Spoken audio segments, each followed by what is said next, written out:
تو بہرحال کیا اس طرح سے سفر کرنا اسلام میں جائز ہے؟ غیر محرموں کے ساتھ سفر کرنا جائز نہیں ہے۔ ابھی ایک بہت ہی بڑی خبر ہمارے سامنے آئی کہ ایک عورت پیدل حج کرنے کو جا رہی ہے۔ ایک عورت اکیلی تنہا پیدل حج پہ جا رہی ہے، پیدل حج کا سفر کر رہی ہے۔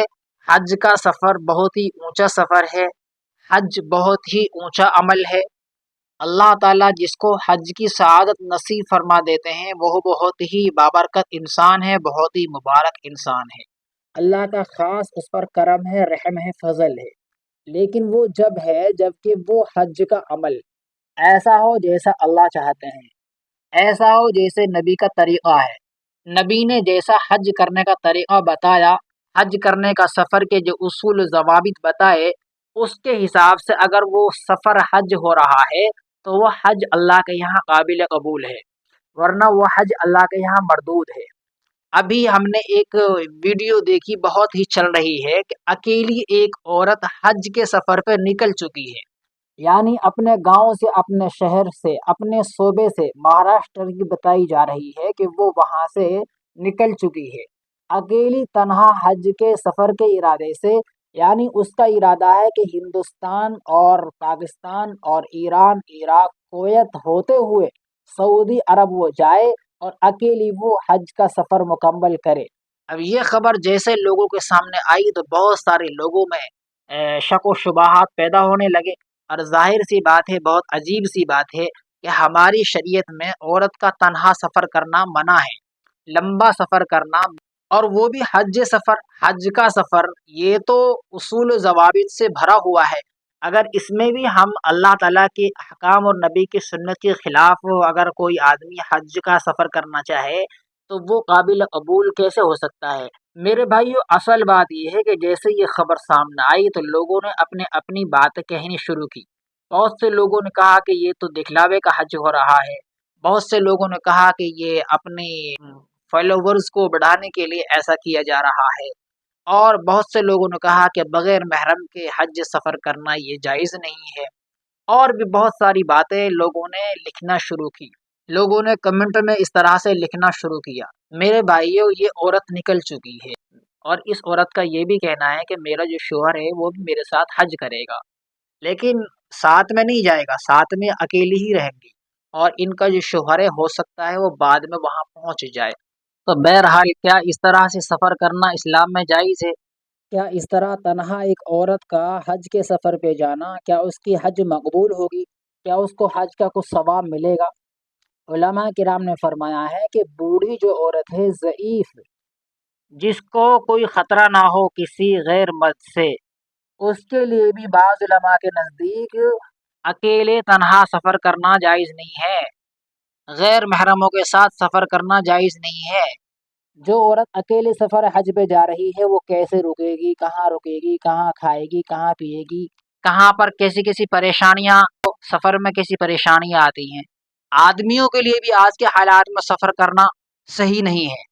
بہرحال اسلام میں اس طرح سے حج کے سفر کو کھیل بنا لینا، اور اس کو جو مرضی جہاں سے شروع کر رہا ہے، اور اس طرح سے پیدل حج کرنے کا سفر کیا ضروری ہے؟ اللہ تعالیٰ نے آج ساری چیزیں مہیا کر رکھی ہیں، سفر کرنا بہت آسان ہے، جو گھنٹوں کا سفر وہ منٹوں میں ہو جاتا ہے، جو دنوں کا سفر ہے وہ گھنٹوں میں ہو جاتا ہے۔ اس وقت بھی لوگوں نے شہاب چتر صاحب پر بھی اس طرح لوگوں نے جملے کسے تھے، اور پھر ان کے لیے کتنی پریشانیاں آئی تھی، بارڈر پہ بھی پریشانی آئی تھی، یہاں تک کہ پاکستان میں تو ان کو پیدل بھی نہیں چلنے دیا تھا۔ تو ایک عورت کے لیے کتنی پریشانی آئیں گی؟ یہ کب تک چلے گا ان کا سفر، کہاں تک چلے گا؟ اس سے پہلے کئی عورتوں نے حج کے سفر شروع کیے، وہ شروع تو کیے، کئی لوگوں نے حج کے سفر شروع کیے۔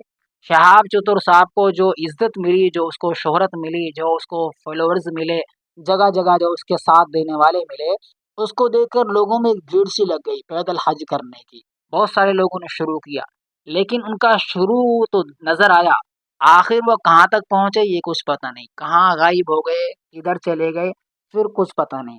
اسی طریقے سے ایسا سفر نہیں کرنا چاہیے جس میں اسلام کی بھی ممانعت ہو اور آج کے حالات بھی اس کے لیے منع کر رہے ہوں۔